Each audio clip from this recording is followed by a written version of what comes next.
open the snap you want to save? Click on 3 dots. Now click on Remix. Cover the camera with your hand.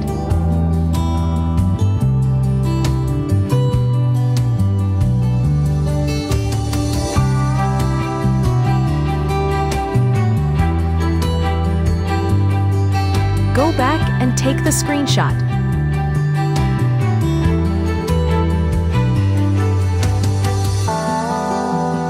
Done.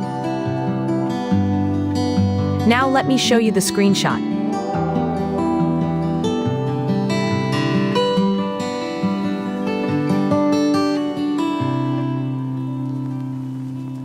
Look, there is no mention of you take the screenshot or you save the snap.